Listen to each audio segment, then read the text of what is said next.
김정은이 유고 상태 들어가고 김여정도 집권하기가 어렵다면 나머지 후보들은 백두혈통 2사람 그리고 빨치산 혈통 1명 요 3사람을 들 수 있는데 먼저 백두혈통부터 말씀드리면 김일성의 둘째 부인 김성애의 아들인 김평일이 있습니다. 이 김평일은 굉장히 똑똑하고 잘생긴 사람. 잘생기고 그래서 김정일이 자기가 정실의 아들이지만 자기 이복 동생인 김평일을 부러워했고 항상 시기하고 이렇게 했는데 문제는 김정일의 어머니는 일찍 죽었고 그래서 김평일의 어머니 김성애가 부인 역할을 했기 때문에 김성애와 김평일이 힘을 합쳐서 김정일에 대항하는 권력 투쟁이 있었죠. 그러다가 1973년에 김성애의 또 남동생이 평양시당 제1석이었어요.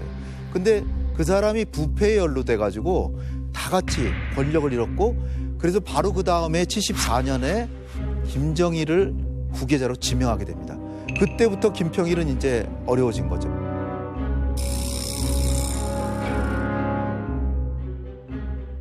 따라서 그때부터 김정일이 주도해서 김평일을 외교관으로 보내고 어디 뭐 폴란드 그렇죠. 뭐 헝가리. 유고슬라비아부터 무관으로 갔다가 헝가리 대사 88년에 시작해서 금년 초에 이제 김정은이 불렀는데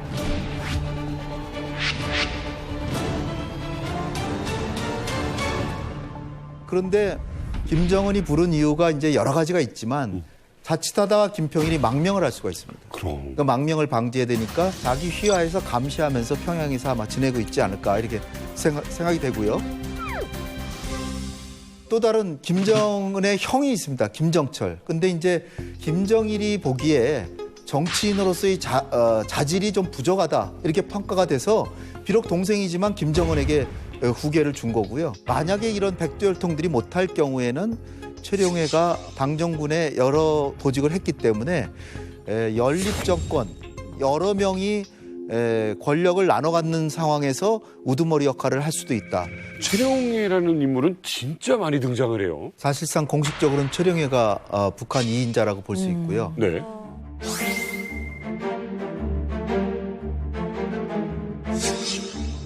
최룡해는 빨치산 혈통인데 빨치산 혈통이라는 게 사실 북한에서는 일제시대에 그 질곡으로부터 독립운동을 해서 조국을 해방시켰다. 이게 이제 김일성도 그 독립운동을 했다 그러면서 이제 그 영웅으로 치고 수령으로 이제 모신 건데 김일성하고 같이 빨치산 운동을 했던 사람들. 그 사람 중에 최현이라고 하는 사람인데 인민무력부장으로 유명한 사람이죠. 그날의 그 맹세를 지켜 최현 동지는 준엄한 항일혁명의 그날로부터 생애의 마지막 순간까지 변함없는 신념과 의리로 위대한 수령님만을 믿고 따랐으며 오직 수령님의 사상과 의도대로만 사고하고 행동했습니다.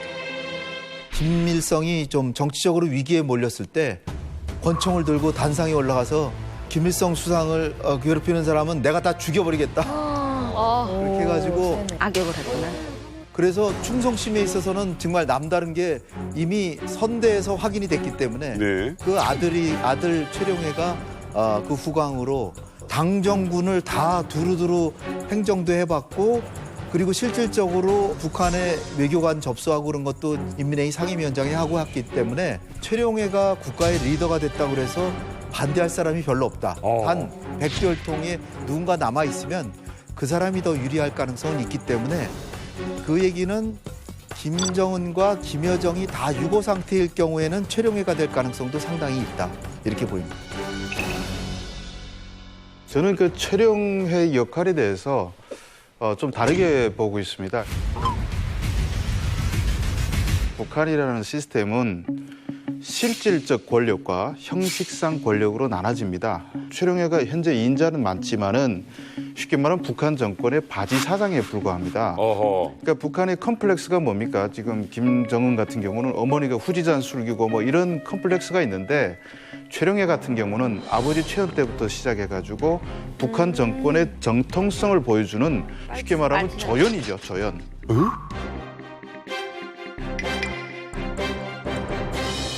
북한에서 실질적인 2인자가 가지려고 하면 그 사람한테 3가지가 있나를 우리가 보면 됩니다. 뭐냐? 인사권, 군권, 그리고 비밀경찰을 조종할 수 있는 능력. 이 세 가지 권한이 있어야 되는데 지금 최룡해한테는 아무것도 없고 과거에도 없었어요. 껍데기뿐이구나. 사실상 권력 서열에서 힘이 바뀌고 그리고 만약에 김씨 패밀리가 다 없어졌다 해도 최룡해는 올라서지 못합니다. 왜? 군권 가진 놈이 더 파워가 있고 인사권 가진 놈이 더 파워가 있지. 그리고 비밀경찰진 사람이 최룡해 따위는 얼마든지 제거해 버릴 수 있거든요. 그래서 지금 실질적으로 최룡해는 명목상의 바지 사장으로서의 무슨 직함은 가득 가져서 인자처럼 보이지만은 자기가 실질적으로 움직일 수 있는 힘이 없어요. 그래서 최룡해 같은 경우는 그냥 백두혈통을 보여주는 조연의 역할에 그치고 있다. 저는 그렇게 보고 있습니다. 또 다른 시각에서 그러면은 얘기를 들어보니까 갑자기 궁금해지네요. 그럼 우리 주 기자님이 생각하시는 실질적 이인자는 누굽니까? 예, 일단 뭐 북한이라는 것은 패밀리 기업이나 비슷합니다. 그래서 김정은이가 죽으면 두 번째로 혈육밖에 받을 사람이 없습니다. 그래서 김여정한테 가고 김여정이 죽었다 그러면 김정철한테 가고 김정철이 죽었다 그러면 김정은의 아들이 2009년생입니다. 그래서 우리나라 12살입니다. 그러니까 한 8년만 잘 하면 또 내세울 수가 있어요. 일단 이 패밀리는 신계라고 보면 비유해서 말하면 그 다음에 인간계 권력 서열로 이렇게 들어가는 겁니다. 그러면 인간계 권력 서열이 누구냐? 우리가 볼 수 있던 뭐 최룡해니 혹은 뭐 지금 신문에 나오는 사람들 아닙니다. 작년 12월까지 인간계 권력 서열 1위를 누구를 꼽을 수 있냐면 우리가 잘 모르는 김평해라는 사람입니다.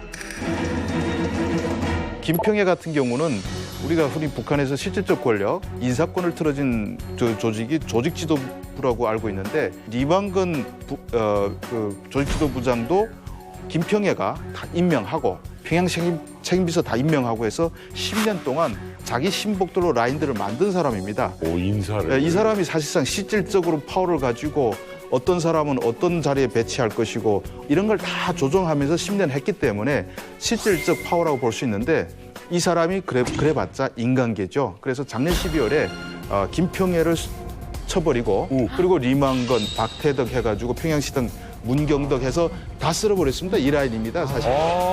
딱 쓸어버리고 그러면 이 사람들을 쓸어버리면 그 다음엔 누가 실질적 파워를 갖고 있느냐 우리가 눈여겨봤을 때 김재룡 총리가 지금은 김여정한테 가장 가깝습니다.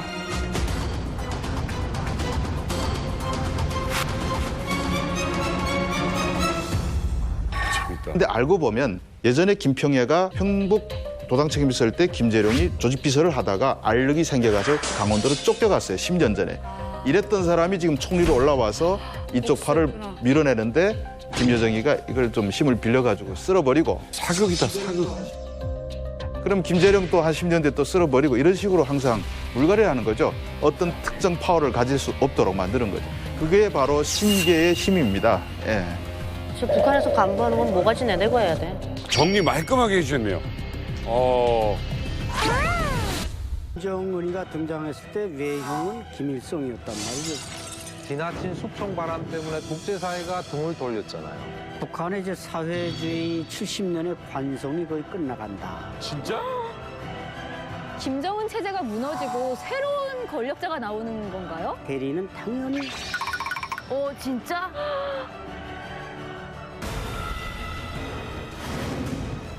북한을 격동시킬 첫 번째 바람, 새로운 권력의 바람. 새로운 권력의 바람이라면 그럼 혹시 김정은 체제가 무너지고 새로운 권력자가 나오는 건가요? 사실 뭐 권력이 무너진다 이런 거는 그냥 우리 바람이지 쉬운 일은 아니잖아요. 네, 그렇죠. 뭐 권력이 무너진다는 건 좀 거의나 제가 볼 때도 가망이 없는 소리고 다만 지금 김정은 정권 5년 차에 보면은 첫째로 미사일 쏘고 핵 고무저 연구를 하고 하다 보니까 국제사회가 등을 돌렸잖아요. 네. 두 번째는 보면은 또 지나친 숙청 바람 때문에 또 간부들이 또 등을 돌려서 뭐 최근에도 유명한 분들 많이 오시고. 그렇죠. 세 번째 또 뭐냐면 내수 경제가 또 엉망이거든요. 그러니까 주민들도 계속 등을 돌리다 보니까 그러면서 나라는 유지하겠다고 하지 똥인지 된장인지 가려보지도 못할 통치는 계속 이어나가니까 이상한 그런 변이 현상들이 많이 일어나니까 네. 정말 우리가 이런 유추까지 할 수 있는 지경에 이르렀다는 거죠. 북한의 이제 사회주의 70년의 관성이 거의 끝나간다. 그런 면에서 이제 이 관성의 법칙이 끝나면 새로운 변이가 일어나게 돼 있거든요. 그래서 김정은이 뭐 한 5년 집권해서 공포 정치를 해봤지만 많은 사람도 죽이고 그래봤지만 결국은 관성이 끝나가면 그 체제는 끝날 수도 있다. 그래서 한 1, 2년이 고비인데 올해 이제 2017년이 바로 북한 사회주의 관성이 거의 막을 내리는 그런 순간이라고 저는 평가합니다. 2017년 북조선을 격동시킬 권력의 바람 첫 번째. 외모도 성격도 김일성 판박이 김평일. 1954년 출생. 김정일의 이복 동생으로 알려진 그는 김일성 종합대학 졸업 후 군사대학을 졸업했다. 북한 최고의 군사 브레인으로 떠오르며 김일성에게 큰 신임을 얻었다. 하지만 김정일에게 왕자를 뺏긴 김평일.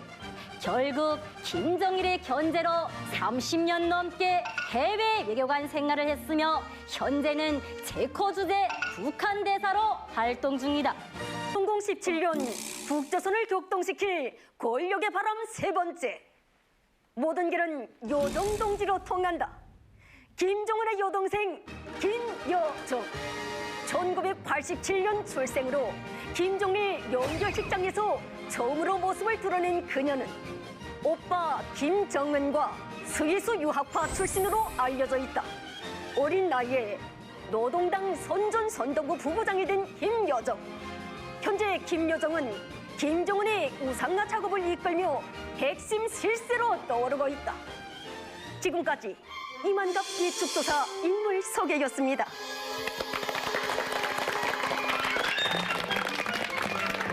후보가 다 결국은 뭐 김 씨고 지금 이 후보자 3명이 김정은하고의 관계는 지금 다 어떻게 되는 거죠? 일단은 북한의 김 씨 일가에 대한 평가가 국내 시각과 해외 시각이 있어요. 국제사회 시각. 예.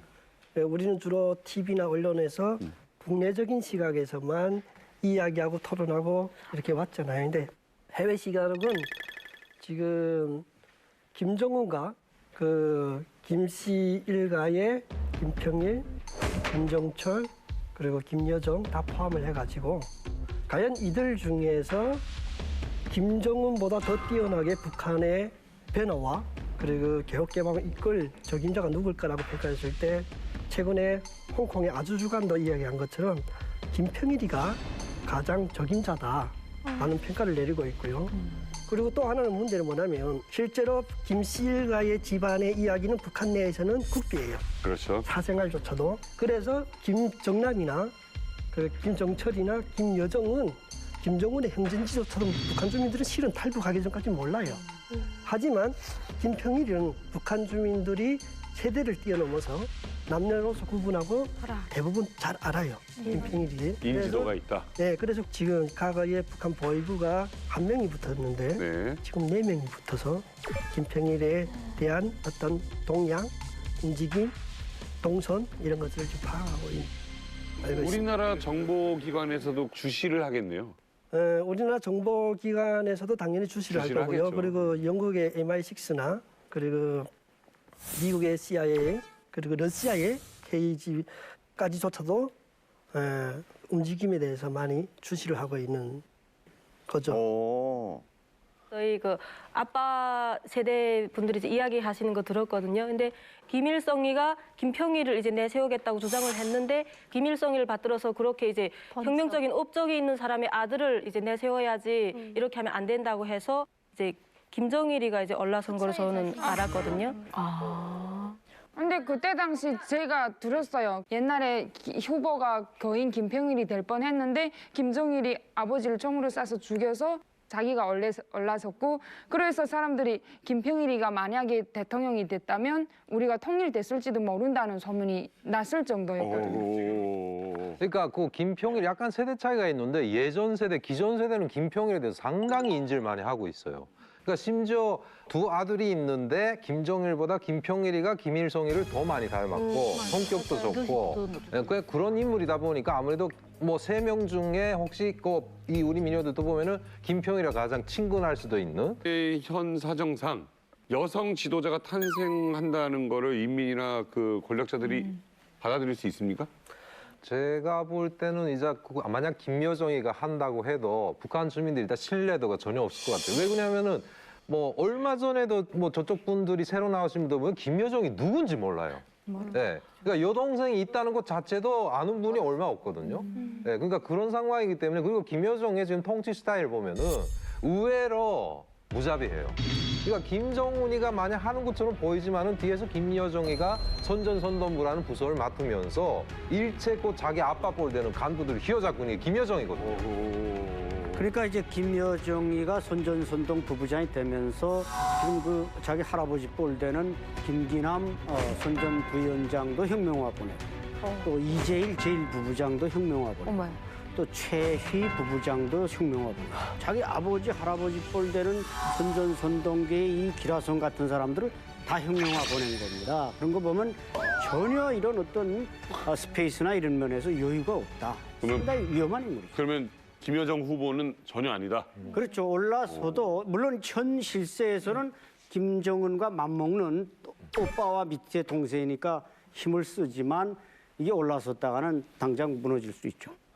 저는 약간 김여정이가 이제 당장 그 사업을 시작했으니까 또 자기 오빠도 그 대통령 하고 있잖아요. 그래서 저는 당연히 김여정이가 정치를 해도 뭐 나쁘지 않다고 생각을 해요. 그리고 현재 북한에 남아 있는 건 김여정이고. 네. 그리고 더 중요한 거는 김정숙에 대한 그런 그 항일인 여성형은 그런 개념도 있기 때문에 그리고 또 김경희도 이제 그렇게 주황당 사업했기 때문에 별 문제 없다고 생각해요. 야, 북한 진짜 김정은 갑자기 쓰러지면 이상해지겠네 여기. 희한해지겠네. 근데 저는 김정은이가 쓰러지면 김여정이 뒤에서 실세를 하는데 대신 앞에 나서지는 않을 것 같아요. 아, 남자로 앞에 나서고. 그 이유가 여전히 남녀평등이라는 얘기를 많이 하지만 그래도 아직까지는 봉건 사상이 많이 남아있어요. 그래서 여정이가 딱 나서서 뭔가 이렇게 막 리더하고 뭔가 정말 수령으로 추앙받는 것보다는 뒤에서 실세를 뭘 하도 그건 상관없는데 적어도 앞에 나오는 사람은 남자여야 되는 게 아직까지 북한 사람의 정서에는 더 맞지 않나 이런 생각을 하거든요. 네. 근데 저는 개인적으로 김여정이 됐으면 좋겠어요. 왜요? 왜냐하면 지금 김여정은 김정은 뒤에서 정치를 하잖아요. 그러니까 어떻게 보면 현재 김정은의 정권이 김여정의 정권이라고 보면 될 것 같아요. 근데 김정은 정권이 마음에 들어요? 아니요. 마음에 안 들어서 김여정이 됐으면 좋겠는 거예요. 사실 김평일이나 김정남 그분들이 와서 한다면 개혁 개방을 한다고 그래도 그분들은 어찌됐건 간에 북한 체제에서 밀려나신 사람들이기 때문에 뭔가 이제 1인자 자리에 대한 되게 고품이 있을 것 같아요. 네네.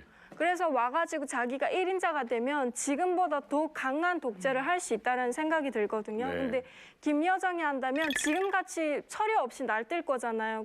그러면 그런 정권이 제가 봤을 때 오래 갈 것 같지 못해요. 오히려 김여정이 하면 북한 체제가 더 빨리 무너질 것 같다는 생각이 들어서 차라리 김여정이 됐으면 좋겠어요. 그러니까 오히려 더 불안정한 체제가 돼서 내부의 혼란을 야기하기 위해서 김여정이 했으면 좋겠다.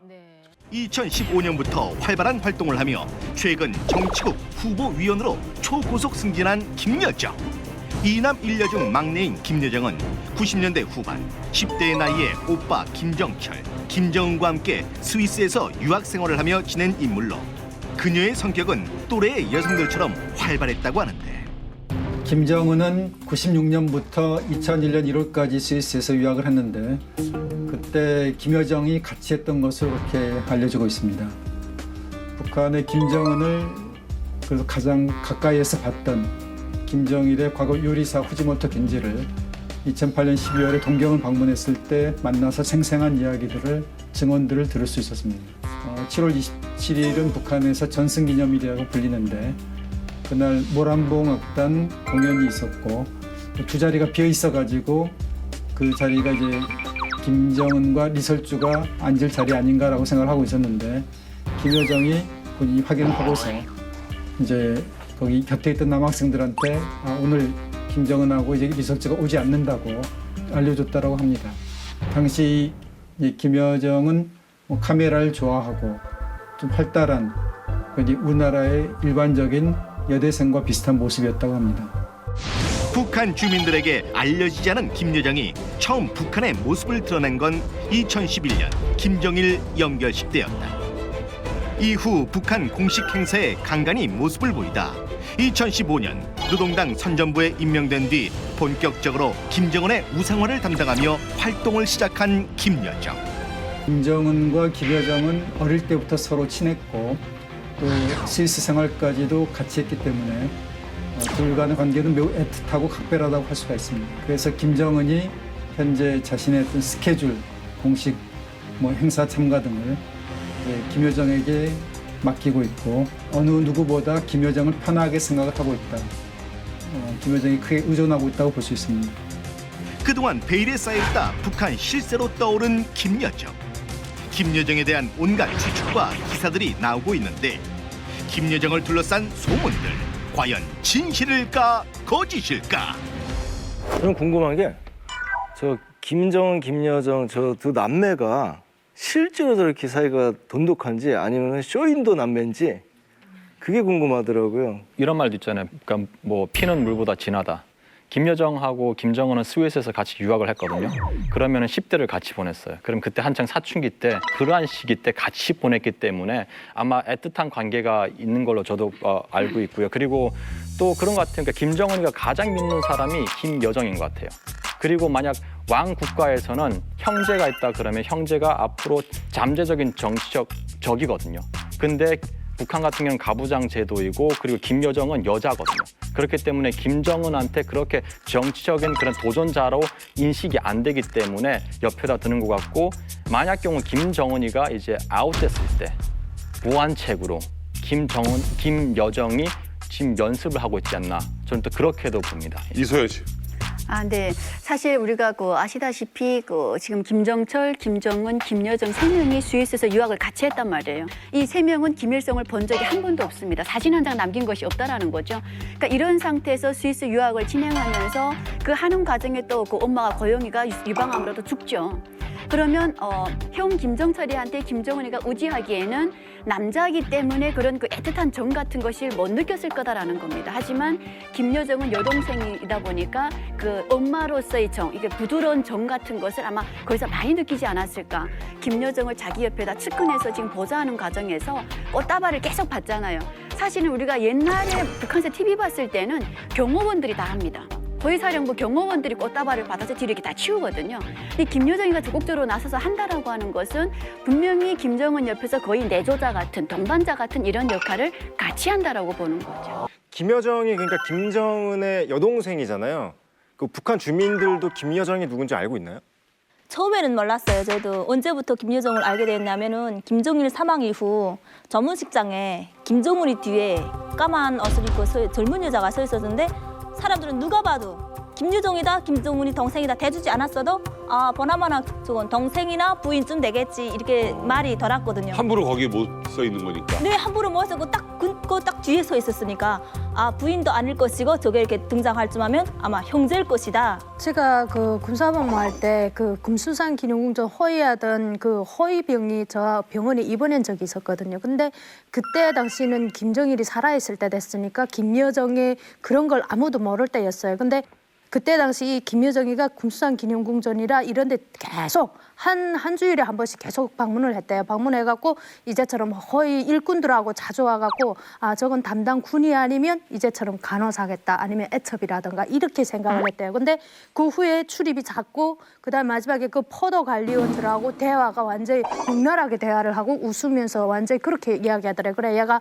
조성지 도대체 저 사람이 누굽니까? 저 여자 누구길래 여기 함부로 이렇게 드나드나 하니까 내 생각에는 자매분 같다. 김정일의 자녀 같은데 정확한 거는 모르겠다. 그렇게 알고 있었대요. 근데 김정일이 죽은 다음에 김여정이가 나왔거든요. 나왔는데 저게 자매라더니 진짜 맞긴 맞구나. 그때까지 이름이 안 밝혀졌어요. 김여정이라는 게. 그게 지금 근황에 와서 지금 밝혀졌는데 그때 당시까지도 잘 몰랐댔어요. 이 여자에 대해서. 그 전제는 신의족속이니까 북한 주민 사이하고는 한 초도 어울려 본 적이 없죠. 저렇게 이렇게 공포될 때까지.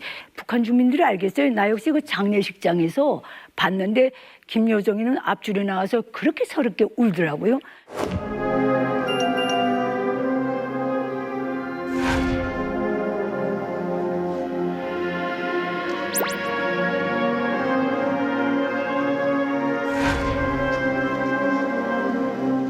근데 또 뒤에 어떤 여자가 이런 기둥 뒤에서 머리를 내밀었다 들어갔다 내밀었다 들어갔다 그게 지금 이설주였어요. 그러니까 그때 울 때 저건 김일성 족속의 가다리로구나 그걸 알았죠. 김여정이 2인자로 떠오르는 만큼 소문이 굉장히 많은데요. 과연 김여정에 관련된 소문들은 어떤 것들이 있는지 지금부터 살펴보도록 하겠습니다. 네, 자, 첫 번째 루머입니다. 첫 번째 루머. 신우이 김여정과 올케 리설주는 사이가 안 좋다? 그런 균형이 형성될 수 없어요. 저 두 관계에서는. 왜냐하면 이 이설주는 들어간 며느리예요. 며느리는 아무 때 바꿔도 바꿀 수 있어요. 김여정이를 어떻게 바꿔요? 제 동생인데. 핏줄이 같은데. 그러니까 그런 공식은 성립될 수 없고 우리 이건 장성택이만 놓고 봐도 알아요. 그 어떤 싸이로 들어갔다 어쨌든 죽었잖아요. 필요하니까 그 족속이 죽인 거예요. 이 이설주도 그 이상의 포지션이 아니에요. 그 워낙에 신의 종자들이니까 걔들이 동선이 오면 알 수가 없는 거예요. 그렇지. 감정이 어떤지 알 수가 없는데 김일성 족속이 3대 실습까지 하잖아요. 그래서 가십거리가 돼버린 거예요. 지금 저 가문의 그 모든 일상이 둘이 같이 행사만 안 나가도 사이가 틀어진 것 같아. 틀어졌대, 틀어졌어. 이제 어떻게 되지? 이렇게 가십거리가 된 거예요.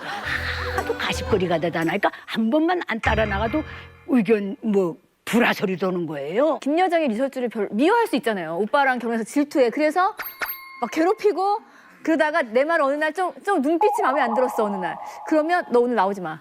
왜냐면 김여정 마음이니까. 아니 그거는요 김경희하고 김정일이 관계만 봐도 그래요. 김정일이가 자기 내연들을 공개 못하고 그렇게 한 것도 저 김경희 때문에 못한 거예요. 김정일이가 자기 내연들을 공개 못하고 그렇게 한 것도 저 김경희 때문에 못한 거예요. 그 독한 여자예요. 그러니까 이 여자가 그래서 지 오빠를 오빠 그거 하면 안 돼. 이렇게 막 그러는 거예요. 그러니까 김정일이는 뽀조시 김일성이 죽은 다음에 나도 김경희는 무서워. 그건 당중앙의 간부들 앞에서 한 말이에요. 그러면서 내 말이 곧 김경희 말이고 김경희 말이 곧 내 말이다. 이렇게 자기하고 동격으로까지 올려놨어요. 원래 남자들이 좀 여자 말엔 약하잖아요. 그 생긴 거 띵띵한 게 이 김여정이를 이겨먹게 생기진 않았어요. 김정은이가. 그러니까 그런 관계는 있을 수 있는데 김여정이 현재 맡고 있는 그 중차대한 꽃다발까지 받을 정도의 그 다망한 곡에서 이설주 언제 신경 쓸 새가 있어요? 따로 사는데. 그건 있을 수가 없는 일이에요. 제가 이제 탈북하기 전에는 이제 제 동네에서 난 소문이에요. 이제 리설주가 고향이 청진이잖아요. 근데 경성에서 특각에서 첫 애를 낳았대요. 근데 그때 김여정이가 와서 이제 순산할 때까지 처음부터 마지막까지 다 지켜봤고, 그리고 리설주가 딱 출산한 다음에도 어깨를 두드려주면서 형님 너무 고생하셨습니다라고 깍듯하게 했대요. 되게. 근데 그 옆에서 보신 분들이 소문이 나온 건데, 그래서 제 동네에서는 김여정과 리설주의 사이가 엄청 좋다. 근데 아기는 아들인지 딸인지는 모르는데 딸이라서 김정은이 안았었을 것이다. 그때 김정은이 안았고 김여정이 첫 애를 볼 때 왔었다. 이렇게 소문은 그렇게 났었어요.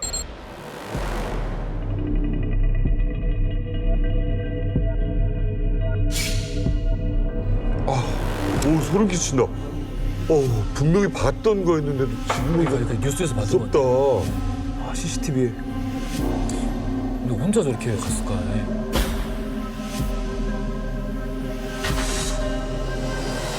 이 장면. 오.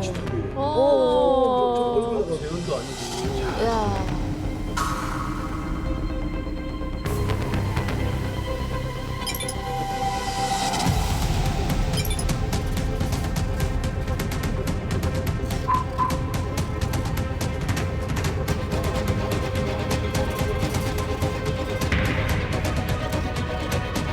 다리를 절어. 벌써? 네, 다리를 절어요. 불과 몇 분 만에 다리를 절어요.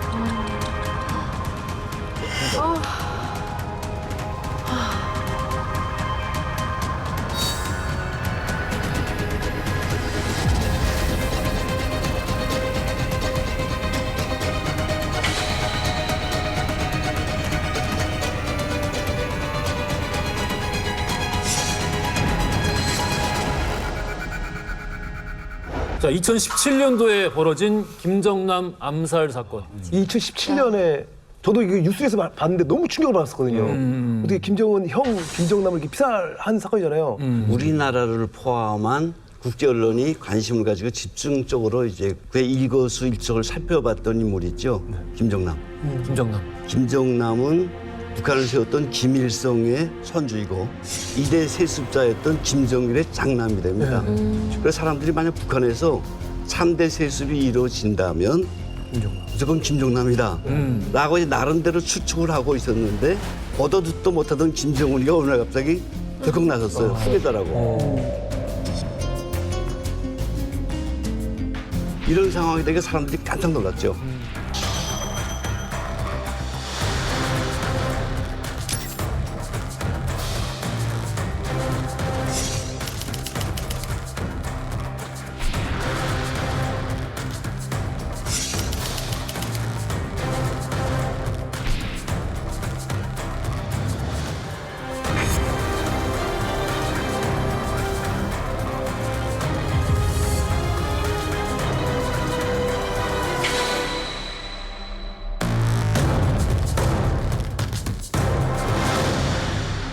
그 두 여성이 만난 남자들이 그 해답을 갖고 있습니다.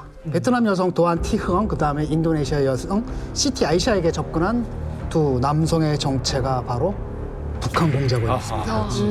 그래서 이 평범한 삶을 살았던 이 두 여성이 북한 공작원들의 치밀한 계획에 의해서 졸지에 살인자가 되어버린 이런 사건이죠. 김정남이 처음에 죽었을 때 첫 번째로 나왔던 소견은 그냥 급사였어요. 처음에는 쇼크사다라고 했었는데 부검을 진행하면 진행할수록 그게 아닌 것 같은데 라는 얘기가 돌면서 이제 최종적으로 나온 결과가 이거는 독살이다. 네, VX라는 어떤 신경계 화학 물질에 의한 독살이다. 이게 김정남의 이 각막이랑 피부에서 치사량의 1.4배 넘는 그런 독물이 나왔다고 해요. 이게 계속 이제 VX 얘기가 나오는데 VX에 대해서 잠깐 부연 설명을 드리면 이게 베너먹스 에이전트 X란 말이에요. 독성 물질인데 뭔지 모른다 X예요. 이게 꽤 오래됐어요. 그 1950년대 때 그 영국에서 먼저 개발돼가지고 꽤 오래된 그 독극물인데 북한이 VX를 두 개의 물질을 분리를 한 거예요. 그래서 이 분리된 물질은 손에 발라도 전혀 독성이 없는 거예요. 그래서 그 두 명의 여성이 손에 바른 물질을 김정남의 얼굴에 발랐을 때 김정남의 얼굴에서 분리됐던 물질이 합쳐지면서 그 맹독성이 발휘가 된 거죠. 자, 베트남 여성 도안 티흐엉 그리고 인도네시아 여성 시티 아이샤 이 두 사람은 순진한 희생양일까요? 아니면 진짜 잘 짜여진 음모의 실질적인 가담자일까요? 영화 암살자들에서 최초 공개된 또 다른 증거 두 여성이 감옥에서 이 사건에 관해서 직접 증언한 육성을 들려드리겠습니다. In early December 2016, she called my cell phone. She said, "Do you want working for a company about 몰래카메라. funny video? Come to shop, hey back. We are waiting here." I come alone and I saw Tweet and a guy sitting near the counter bar. I asked him, "What's your name?" And he answered me in Vietnamese language. 저게 아까 나왔던 미스터 Y구나.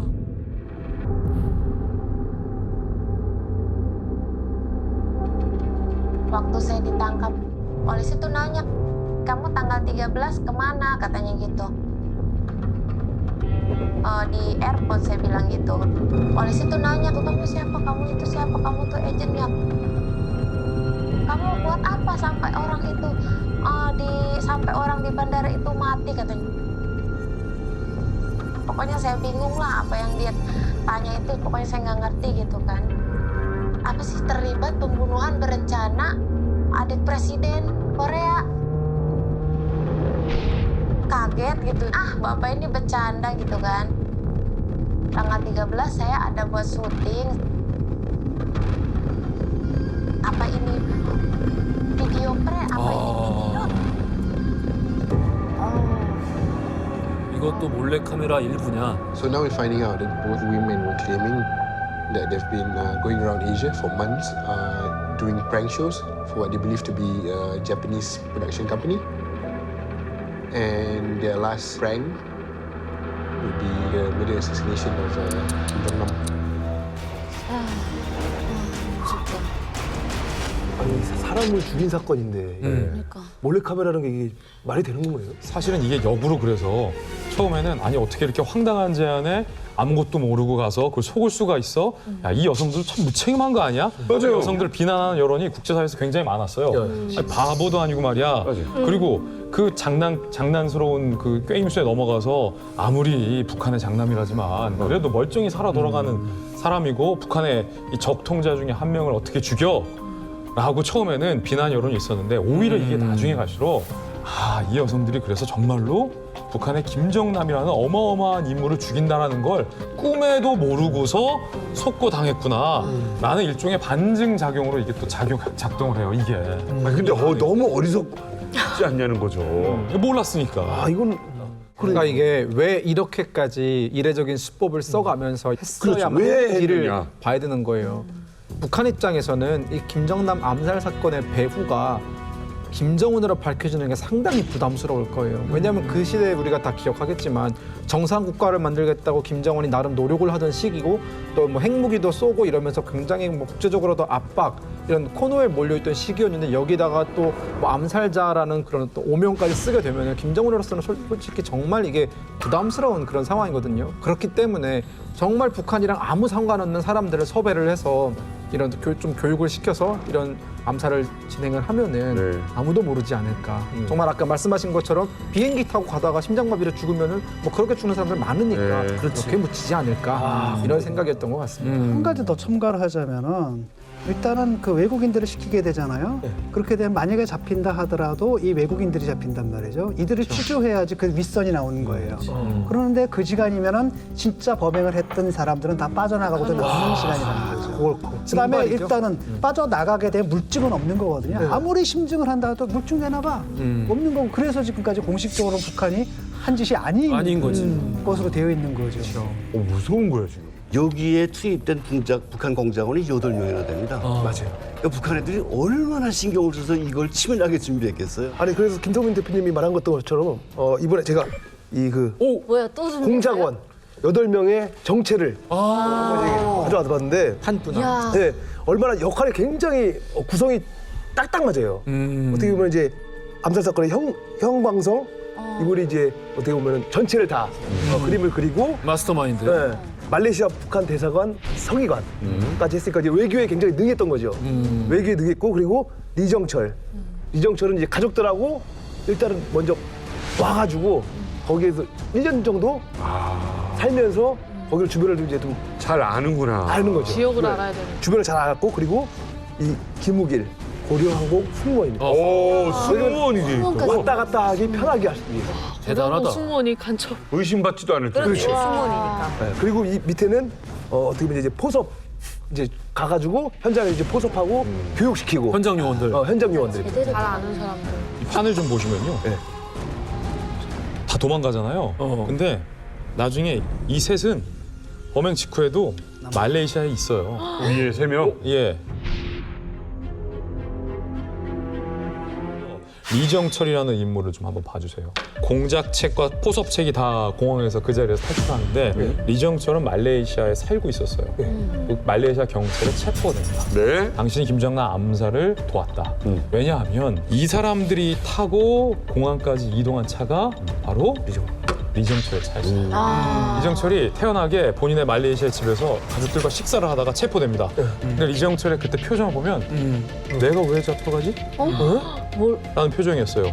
그러면서 경찰과 검찰 수사에서 리정철이 이렇게 얘기해요. 내 차 돈 안 맞았는데? 저 사람들 모르는데? 나는 상관없는데? 체포됐다는 리정철은 바로 북한 화학자 출신이에요. 맞아요. 아구가 딱 떨어지는 거죠. 이렇게 되는. 앞서서 이 VX라는 독극물 같은 거 있잖아요. 이게 김정남이 테러를 당하고 30분 있다 죽었어요. 이 30분이라는 시간도 굉장히 오묘한 건데 앞서서 이게 자칫 치사량 넘게 투입을 하면 그냥 바로 직사를 해요. 그런데 이 독극물을 바른 여성들도 안 죽었어요. 멀쩡해요. 왜? 범행 직후에 화장실에 가서 손을 씻었어요. 그리고 김정남이 똑깍 30분 정도 됐을 때 사망하게끔 이미 설계가 돼 있었다라는 거죠. 무엇을 하려고 그 30분이라는 시간을 설정했을까요? 현지 포섭책들이 다 북한으로 도주하는 시간을 염두에 뒀다라는 얘기죠.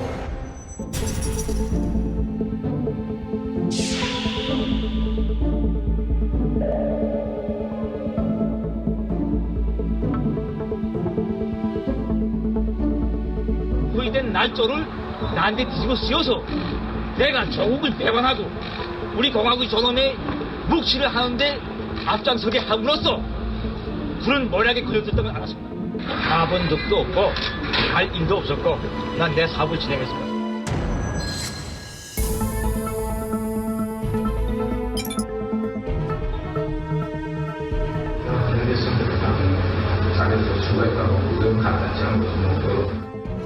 뭐 이런 게 영상이 있네? 와, 웃으면서 이거 뭐야?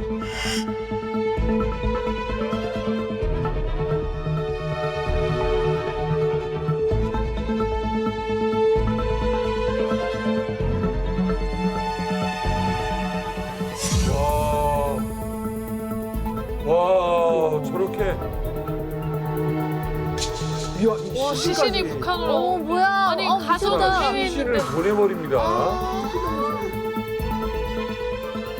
이제 끝난 거지 뭐 이거 시주까지 뭐 짐작입니다, 짐작입니다. 아니 말레이시아 당국을 이해할 수가 없어요. 그러니까 왜 이런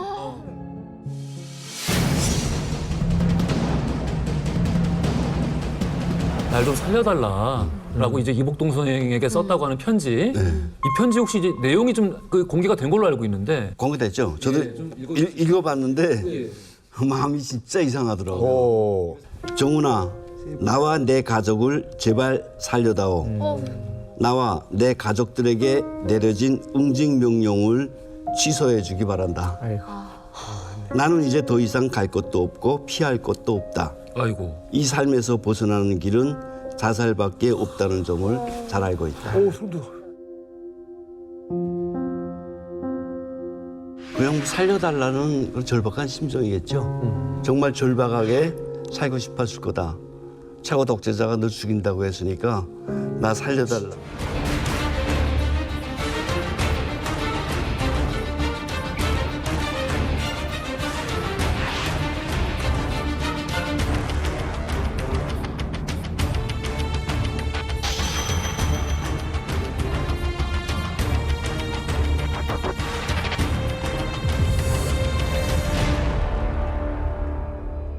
나는 아직도 궁금한 건 이 두 여자야.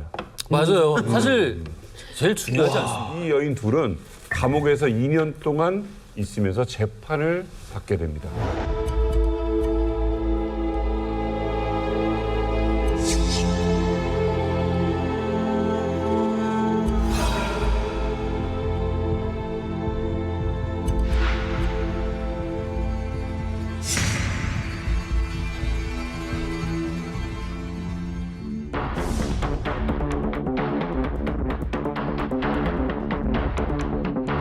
Bisa bertemu keluarga saya. Selama 2 tahun saya menjalani proses hukum di Malaysia. Ingin mengucapkan terima kasih kepada Bapak Jokowi dengan secara pribadi.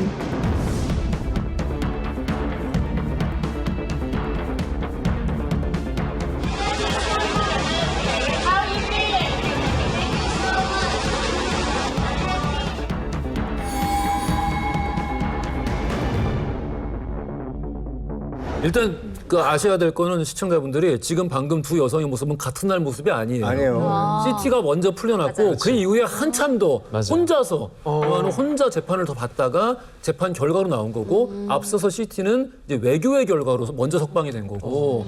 이 암살 사건의 주요 용의자들은 이미 다 도피를 하거나 심지어 말레이시아 당국이 마련해준 전세기를 타고 북한으로 시신까지 안고 갔어요. 그 와중에 이 여성들을 기소하고 재판하는 게 무슨 의미가 있겠습니까? 시티 아이샤 같은 경우도 말레이시아 검찰이 그냥 기소를 포기했어요. 그래서 뭐 이제 북미 정상회담이 있었던 그 시점 3개월 후에 도안도 풀려나는데 특히 이제 살인죄였거든요, 원래. 살인죄로 이제 기소가 됐는데 살인죄가 아니라 상해죄로 약간 낮춰졌어요.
특히 이제 김정은 같은 경우는 정말 열병식을 정치적으로 잘 이용한 것이 대표적인 게 그 2020년 10월 10일 노동당 창건 75주년 열병식 때 울었잖아요.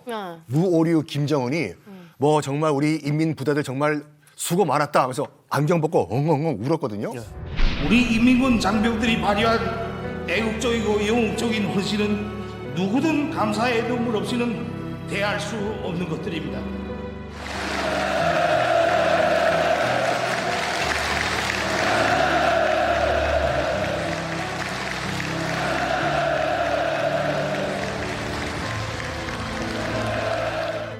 첫 등장한 것도 2010년도에 등장을 했고 김정일이 나의 후계자가 이제 김정은이다라는 걸 전국에 공개를 한 거예요. 지금 다음 후계자를 공개하는데 열병식을 이용을 했다라는 전례로 봤을 때 김주애를 주석단에 올렸다는 것은 4대 세습을 공식화하는 어떤 증거가 아닌가라고 우리가 또 생각할 수가 있죠. 그래요.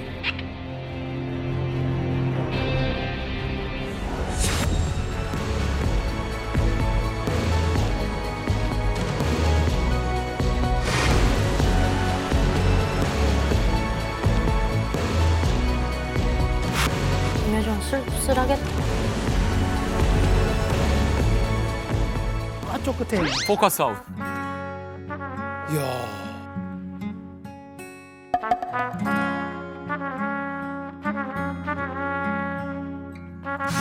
주말 드라마 같아. 음악 진짜 해장하다. 없는 게 아니구나. 아유 슬프다. 어?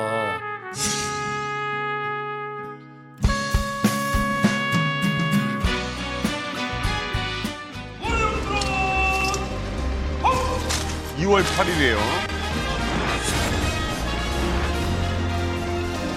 와, 이걸 또 찾아낼 거 아니야, 다들.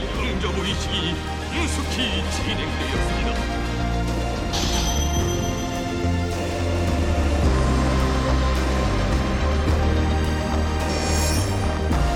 뒤에 따라가는 거. 엄마나 너무 뒤로 갔다. 이걸 찾아낸다고? 그 김여정은 어떻게 알아요? 어떻게? 사진이 뿌여서 그렇지 김여정. 원리야? 좀 슬프다. 동생을 저기다 데려다 놨네.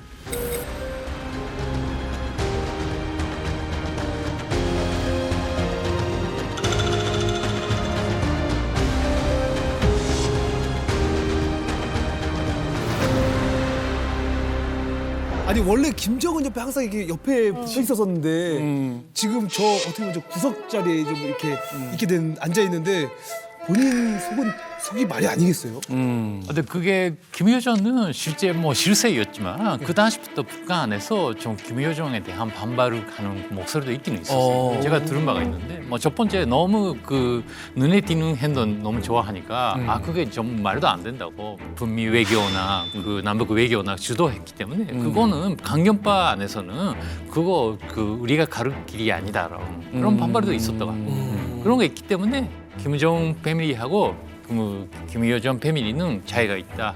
몸통이고 교까지다라고 하려고 하는 그런 그 의식으로 구도가 되지 않았을까라고 저는 생각합니다. 근데 이 김여정은 어떻게 보면 좀 뒤로 밀려나온 거야? 포기당한 건가요? 저는 이렇게 생각하는데요. 근데 김여정도 김주애도 그 후계자 자격을 가지고 있는 다프스페어라고 생각합니다. 그러니까 아직 그 후계자 지명은 받지 않고 있지만 김정은이 뭔가 있을 때는 그 대신에 뭔가 한다. 그런 자격 가지고 있는 사람이고 근데 서열이 김주애가 역시 김정 패밀리니까 좀 서열이 높고 그 다음에 김여정다. 근데 김여정은 이 시기에 좀 그 후계자 아닌가라는 목소리가 있었는데 그때도 남북 정상회담 때 그 사인하려고 하는 김정한테 펜을 들어주거나 아니면 뭐 대북카타 할 때 가위를 들어주거나 그거는 후계자가 하는 일이 아니고 그냥 후계자 자격은 가지고 있지만 아직 그 제거 지도자하고 무화 같은 그런 관계라고 저는 생각합니다. 이 아이가 등장하면서부터 김여정 사라졌고 현송환 사라졌지 않습니까? 결과적으로 이 엄마인 리설주와 입김이 굉장히 싸졌겠죠?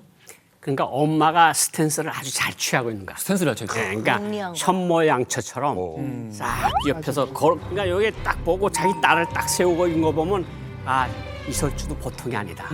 맞아. 그리고 김여정이 저 끝에 가 있는 거 보면 아, 두 여인 사이에 뭔가가 있다.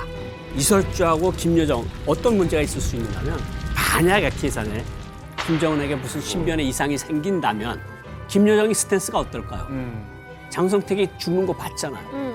만약 김주애든 김주은이든 뭐 김주성이든 누가 올라가서 잡으면 자기 먼저 제일 먼저 칠 거 아니에요.